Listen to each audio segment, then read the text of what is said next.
اسرائیل کے اوپر اللہ کا عذاب آنے والا ہے. یہ میں نہیں کہہ رہا، یہ کہہ رہے ہیں مفتی سلیمان ازہری صاحب، جن کا بیان ہم اس ویڈیو میں سنیں گے، پراپرلی پورا سنیں گے.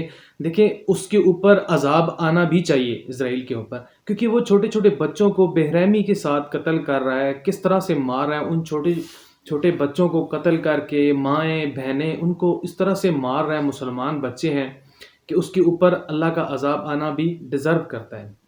دیکھیں ہم لوگ صرف فلسطین کے لیے دعا کر سکتے ہیں، ان بچوں کے لیے دعا کر سکتے ہیں کہ وہ بچے اللہ پاک کی ذات ان کے صدقے ہمیں بھی بخشے. وہ شہید ہیں، پاک خون ہے ان کا، تو ان کے لیے دعا ضرور کریں. اس ویڈیو میں بھی اور نماز پڑھیں تب بھی دعا کریں. حسبنا اللہ و نعم الوکیل. اللہ پاک ان کو اپنے حفظ و ایمان میں رکھے اور اللہ پاک ان پہ اپنا کرم فرمائے. ویڈیو کو پورا دیکھتے ہیں، اس چینل کو سبسکرائب کر لیجئے گا. میرے عزیزوں، آج جو حالات ہیں یہ حالات کربلا سے زیادہ سخت تو نہیں ہیں. آج فلسطینیوں کو ہم نے دیکھا 6 ماہ کے، سال بھر کے بچوں کو سینے سے لگا کر کفن لپیٹ رہے ہیں. ان ماؤں کی کیا کیفیت ہوتی ہوگی.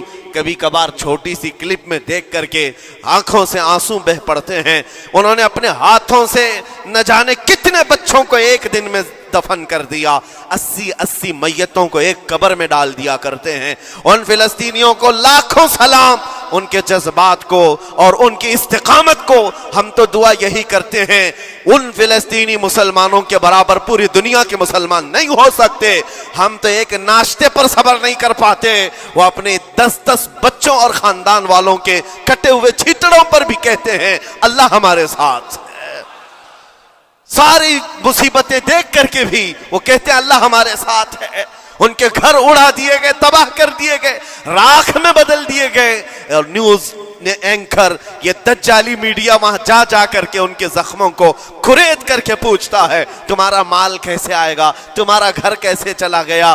لیکن ان حالات میں بھی وہ مسکرا کر کہتے ہیں اللہ نے دیا تھا، پھر اللہ ہے اور اللہ دے گا. ان کے ایمان کے برابر ہم نہیں ہو سکتے.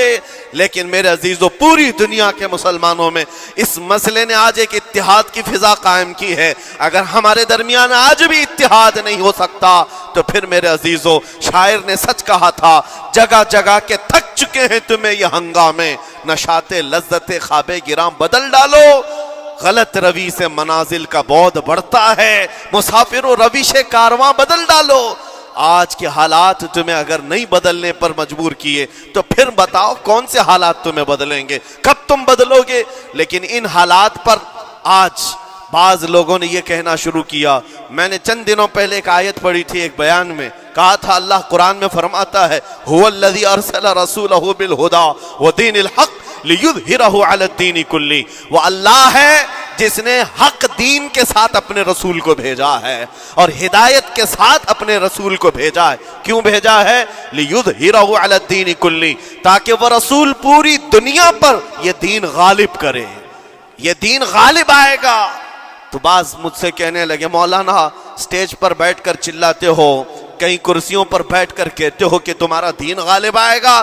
تمہارا دین تو آج ٹکڑے ٹکڑے کیا جا رہا ہے، کوئی کچھ نہیں کر پاتا. ان ظالموں کو میں یہ کہتا ہوں، ان کو یہ میں کہتا ہوں، ان تمام حالات سے تم ہرگز یہ مت سمجھنا کہ دین غالب آئے گا. چاند پر بھی گہن لگتا ہے، لیکن جب گہن چھٹتا ہے تو چاند پورے آب و تاب کے ساتھ چمکتا ہے. آج اگر امت مصطفیٰ پر گہن لگا ہے تو میں اپنے ان تمام نوجوانوں سے جو ابھی ان فوان شباب میں داخل ہوئے ہیں، ابھی یہ دنیا کو دیکھنے کے قابل بنے ہیں، میں ان سے کہتا ہوں ان آندھیوں سے، ان طوفانوں سے گھبرا کر کے نہ تمہیں دین بدلنے کی ضرورت ہے، نہ تمہیں اپنا مسلک و مذہب بدلنے کی ضرورت ہے. بلکہ میں یہ کہتا ہوں نہ گھبراؤ مسلمانوں، ابھی خدا کی شان باقی ہے، ابھی اسلام زندہ ہے، قرآن باقی ہے. یہ ظالم کافر کیا سمجھتے ہیں جو روز ہم سے الجھتے ہیں؟ ابھی کربلا کا آخری میدان باقی ہے، ابھی تو کربلا کا آخری میدان باقی ہے. عزیزان گرامی وقار، میرے نبی کریم صلی اللہ تعالی علیہ وسلم نے جو فرمایا وہ ہو کر رہے گا، وہ ہو کر رہے گا. میرے آقا صلی اللہ تعالی علیہ وسلم کا فرمان عالی شان میں سناتا ہوں. حضور فرماتے ہیں لا تزال عصابۃ من امتی یقاتلون علی ابواب دمشق وما حولها وعلى أبواب بيت المقدس لا يضرهم خذلان من خذلهم ظاهرين على الحق إلى أن تقوم الساعة أو كما قال رسول الله صلی اللہ علیہ وسلم. میرے آقا فرماتے ہیں قیامت تک میری امت میں سے ایک جماعت ایسی ہوگی جو بیت المقدس کے ارد گرد حق کے لیے لڑ رہی ہوگی. حضور نے فرمایا قیامت تک لڑتی رہے گی، لیکن ساتھ میں ان کے لیے میرے آقا نے فرمایا پوری دنیا کے برا چاہنے سے ان کا کچھ نہیں بگڑے گا. اس کا مطلب کیا ہے؟ اگر آپ ہم سے پوچھتے ہیں کچھ نہیں بگڑے گا، حضور نے فرمایا کچھ نہیں بگڑے گا، لیکن ہم تو دیکھ رہے ہیں ان کے گھر تباہ ہو گئے، بچے مر گئے، چھوٹے بچوں کے سروں سے باپ کا سایہ نکل گیا، کسی کے سامنے اس کی ماں کی تڑپتی ہوئی لاش ہے، اور حدیث میں کہا جا رہا ہے ان کا کچھ نہیں بگڑے گا. سب تو بگڑ گیا، مال بھی گیا، دکان بھی گئی، تجارت بھی گیا، گھر بھی گئے، اولاد بھی، رشتہ دار بھی، اور حدیث میں کہا جا رہا ہے کچھ نہیں بگڑے گا. میرے عزیزو یاد رکھو میرے آقا کا فرمان حق ہے. کچھ نہیں بگڑے گا کا مطلب کیا ہے؟ یہ تمام اسباب جانے کا مطلب یہ نہیں کہ بگڑ گیا. بگڑا تو اس کا ہے جس کا ایمان بگڑ گیا. ایمان جس کا گیا اس کا سب بگڑ گیا. اور ہم نے ان بچوں کو دیکھا ہے آج، ارے رات کو سوتے ہیں تو انہیں پتہ نہیں ہوتا صبح ہوگی بھی کہ نہیں ہوگی، لیکن اس کے باوجود ایک دل دہلا دینے والی بات میں بتاتا ہوں. مصر کی سرزمین سے لوگ پانی کے بوتلیں اور ڈبے اٹھا اٹھا کر کے بارڈر پر جا رہے ہیں، لیکن فلسطین غزہ کے وہ مسلمان کہتے ہیں اپنا پانی تم رکھو، اللہ کریم ہمارے لیے کہیں سے اپنی ہی زمین سے پانی عطا کرے گا. ان کو لوگ کہہ رہے ہیں کیا آپ نہیں دیکھ رہے وقت کا بڑا فرعون روز الٹیمیٹم دیتا ہے 24 گھنٹے میں علاقہ خالی کرو، نکل جاؤ، گھر خالی کرو. کیسا ایمان ہے تمہارا کہ آنے والی بڑی بڑی میزائلوں کا اپنے سینے سے مقابلہ کرتے ہیں اور کہتے ہیں کل سے ہم یہی تھے، آج بھی یہی ہیں اور یہی رہیں گے اور اسی مٹی میں دفن ہو جائیں گے. یہ جو استقامت ہے اسی کو میرے آقا نے فرمایا دنیا ان کا کچھ نہیں بگاڑ سکے گی. ایمان اگر مضبوط ہے تو کچھ نہیں بگڑا ہے. ارے 6 سال کی بچی، 6 سال کی بچیاں، ٹرینڈ چلا ہوا ہے ان کے محلوں میں، ٹرینڈ چلا ہوا ہے، اپنے اپنے ہاتھوں میں مہندی سے اپنا نام لکھ رہی ہیں ہنسی خوشی. پوچھا ان سے کہ نام لکھنے کا ٹرینڈ کیوں چلا ہے ابھی جنگ کے حالات میں مہندی سے؟ کہتی ہیں کل کو اگر ہم اڑ گئے، چہرہ نہیں ملا، جسم نہیں ملا، ہاتھ اگر بچا ہوا ہو تو نام دیکھ کر ہمارے ماں باپ پہچان تو سکے. شہادت کا یہ جذبہ، شہادت کا یہ جذبہ 6 سال کے بچوں میں اگر آیا ہے یقیناً ان کے سینوں میں ایمان موجود ہے، ایمان موجود ہے. میرے عزیزو ذرا اپنے حالات پر ذرا توجہ کرو. مولا کریم نے ہمیں کس چیز کی کمی دی ہے؟ کون سی چیز کم آئی ہمارے گھر میں؟ ہم تو مرغن غذائیں روز کھاتے ہیں. آج ہمارے پاس ساری نعمتیں اللہ نے دی ہیں، ہم عیاشیوں کے اڈوں پر پوری رات گزارتے ہیں. ہمارے شہر آج جس گلی سے گزر جائیں صبح کی اذان تک یہاں گپے لگاتے ہوئے کھڑے رہے. اے میرے عزیزو حالات تو ہمارے ایسے ہیں کہ کھا کھا کر کے چربیاں چڑھ گئیں. ہمیں ان کا کیا احساس ہو پائے گا؟ ان کا کیا احساس ہو پائے گا جن کے ہاں پانی سے زیادہ خون دیکھا جاتا ہے، جن کے ہاں زندوں کو پکڑنے کے لیے نہیں اب مردوں کو پکڑنے کے لیے لوگ بھی نہیں ہیں. عزیزان گرامی وقار، جنازہ اٹھانے کے لیے لوگ پورا دن انتظار کرتے ہیں، کوئی نہیں ہے. پرسان حال ان سب حالات کے باوجود میں نے ایک بچے کو بھی وہاں سے یہ کہتے ہوئے نہیں سنا کہ ہم پر بہت بڑا ظلم ہو رہا ہے، ہم کو یہاں سے نکال لو، مدد کرو، کوئی آؤ. نہیں، وہ سب صرف اتنا ہی کہتے جو کچھ ہو رہا ہے ہم اللہ کے پاس جا کر کہیں گے، یہ سارے معاملات ہم اللہ کی بارگاہ میں شکایت کریں گے. یہ ہے ایمان، یہ ہے استقامت.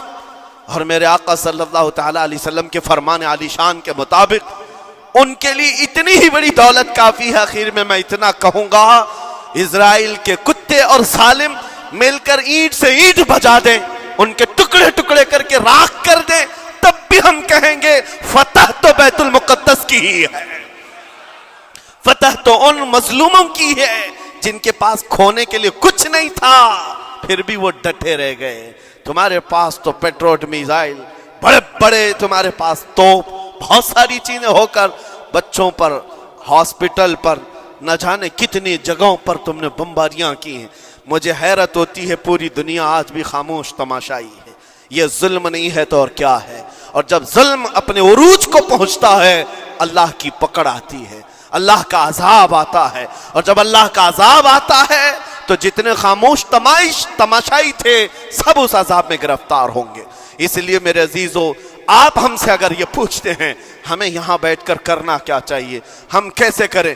تمہارا دل اگر رو پڑا ان کے دردوں سے, یہ بھی لکھا جائے گا, یہ بھی لکھا جائے گا. یہ بندہ جا تو نہیں سکتا تھا لیکن اپنے بھائی کے درد میں ایسا بے قرار تھا کہ اس کا کھانا چھوٹ گیا تھا, ایسا بے قرار تھا کہ اس کی نیندیں ختم ہو گئی تھی. یہ بھی لکھا جائے گا اللہ کی بارگاہ میں. لیکن یہاں بیٹھ کر کے ہم عیاشیوں پر عیاشیاں کریں, اپنے گناہوں سے کبھی باز نہ آئے, تو پھر میرے عزیزو ان نہت مظلوموں کے ہم بہت خطرناک قسم کے دشمن کہلائیں گے.